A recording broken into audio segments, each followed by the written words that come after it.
hopefully there's somebody in here who's going, okay, I want in.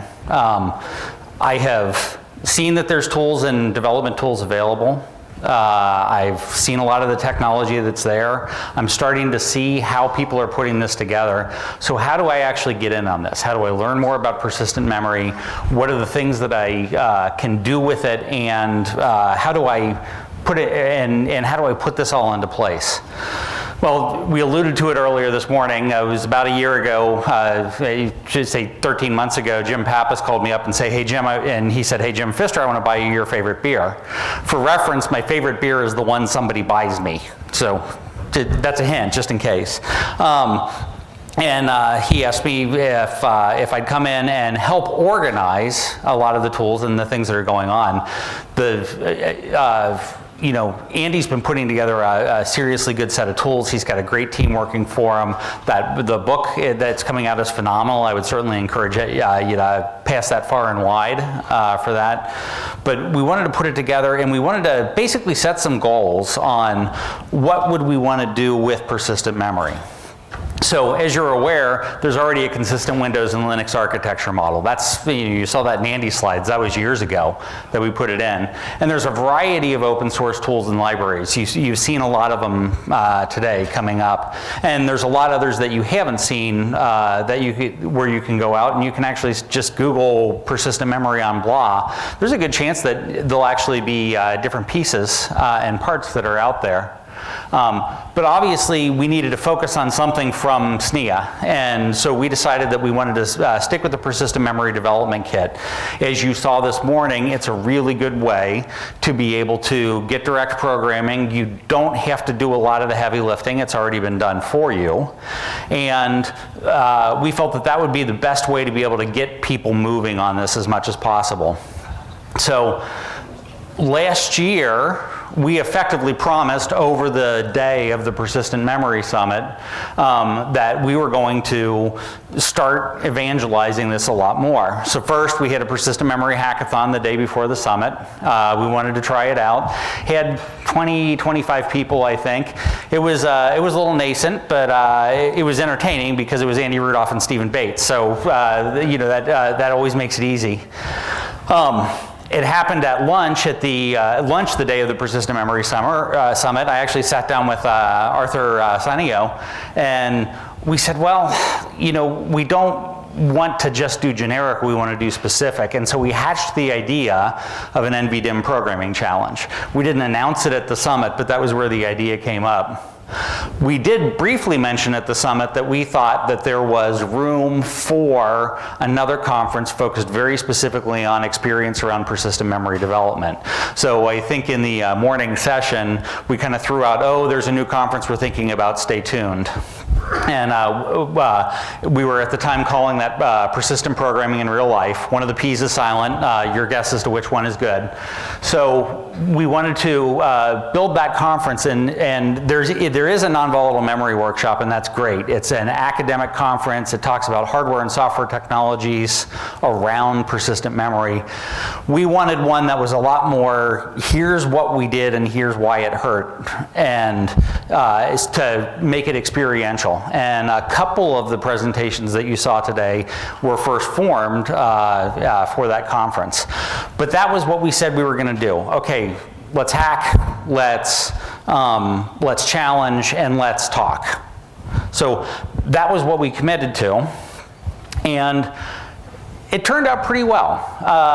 This is backward-looking as well as forward-looking. If you actually look at it, you can see all the different events and different pieces that we did. Very West Coast focused around Persistent Memory Summit, Flash Memory Summit, where we did a hackathon, had a PM track, Storage Developer Conference America, where we did a hackathon. You can see the rest. NVMW and Perl, we're driving in San Diego because we're doing those in partnership with UC San Diego. So you know, we're not bigots. We'll go anywhere up and down the coast. We want to even do something in Oregon at some point or another if you like rain. We also did, we kind of did a Japan hackathon. I had a question on it, and I think an Intel person happened to be going through, so they did the hackathon for us, but we'll call it credit. We did do 4 China hackathons with a company called DoIT, and we generated a lot of interest, and I think maybe in another 10 minutes or so, you're going to see where some of that interest led in terms of interest in China for programming persistent memory.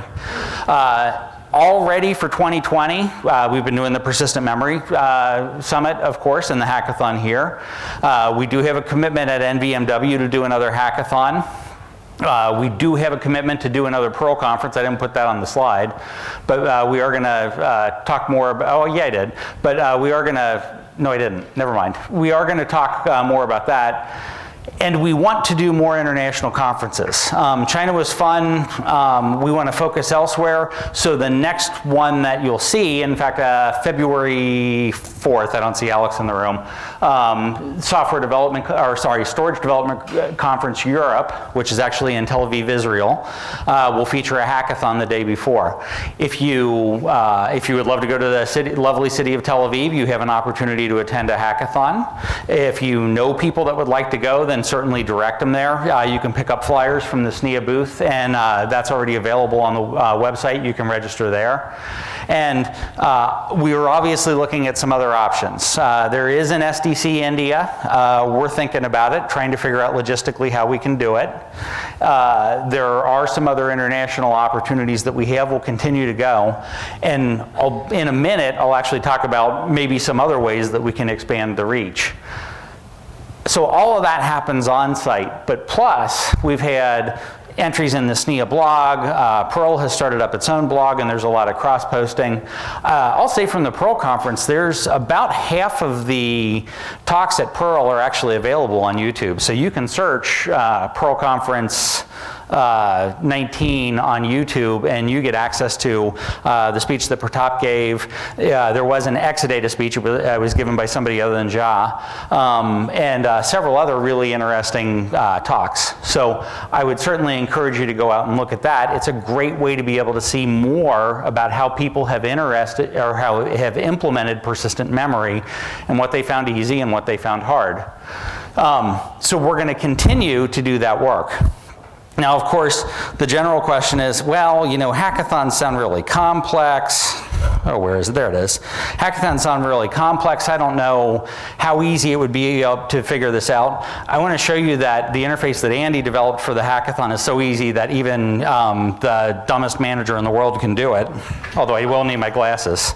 The dumbest blind manager can do it. Where's my mouse?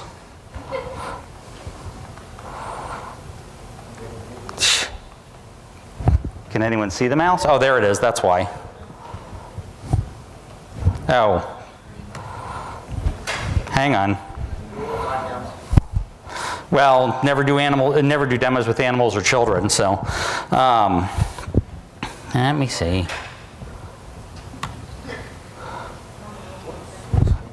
Hang on. One more try. Nope.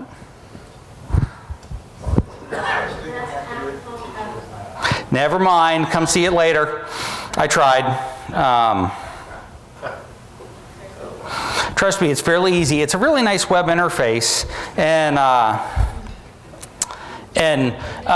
what's the nicest thing about it is it actually works in very low bandwidth environments as well. We had some trouble with the initial space where we were basically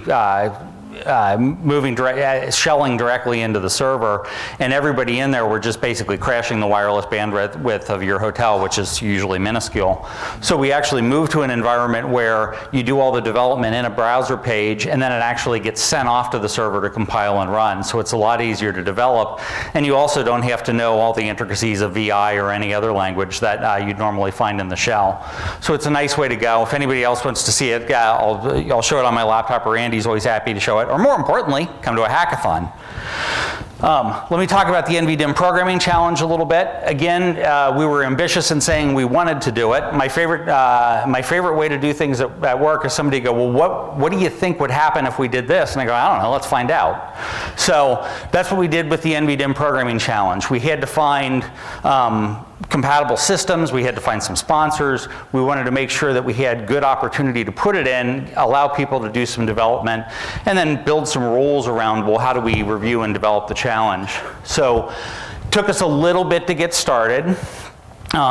We had 3 great sponsors, Smart Modular, Gigatech, and Supermicro, all provided different forms of equipment that we could work with. Smart's been, by the way, indispensable in this. Thank you, Arthur, for all the help that you certainly gave us and your team. And we've had the program running for about 4 months. And so we've had multiple submissions come in front of a panel. We've looked at some we've asked to re-review. We have one challenge winner that we've already announced. That is Steve Heller from Chrysalis Software Corporation. I see him in the back. Raise your hand, Steve. Yay, Steve. He's got a really nice, he calls it the 3 misses persistent hash table. If you haven't seen it yet, go out right by registration. He's sitting out there and he's happy to chat with you.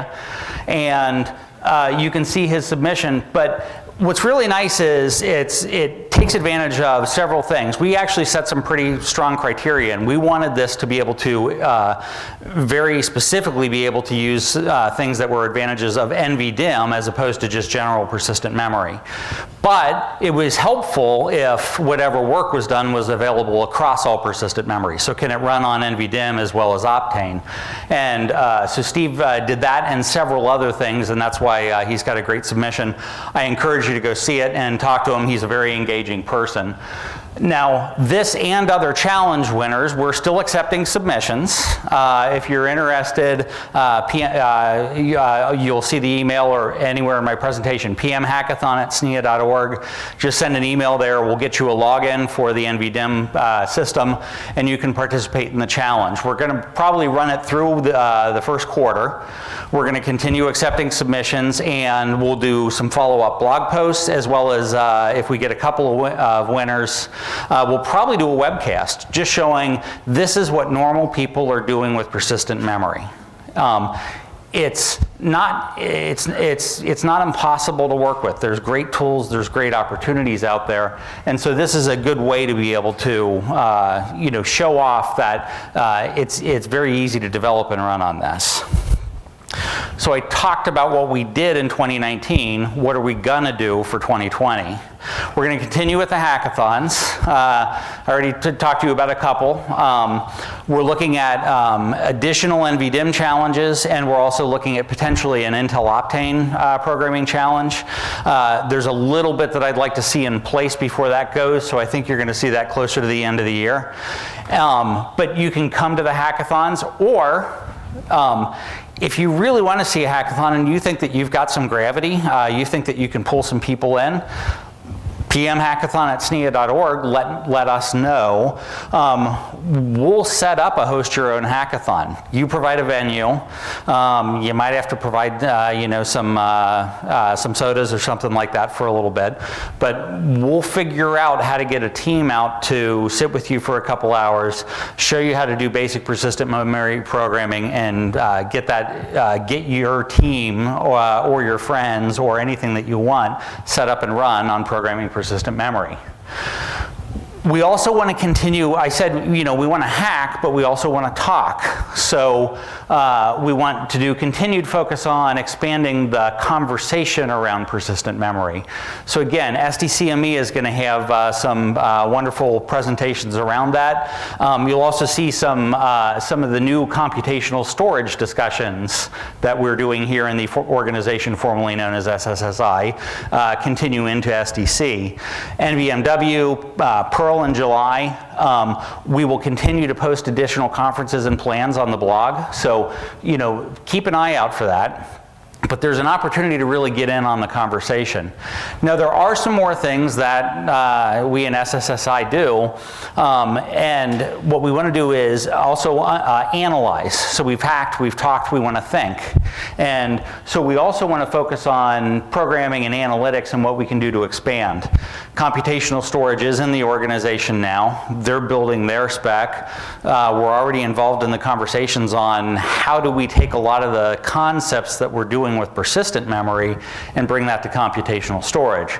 More importantly, you saw today in the CXL presentation, persistent memory on CXL as a potential computational storage device is a high likelihood in the next couple of years. And so really understanding how those two dovetail together. Obviously, we thought it was important enough that the two be together that we put them in a single initiative. So I think you should expect that you might see future joint conferences around this. Maybe not in 2020, but thinking about it in the future. And we also want to take a lot of the workload analysis that we've been doing around solid state drives, another part of SSSI, and expand that to the persistent memory into the computational storage conversation. So there's a lot that we're doing. There's a lot more that we want to do, and we really want to bring all the things that we have been doing here in, again, the organization formerly known as SSSI, into the next generation. So.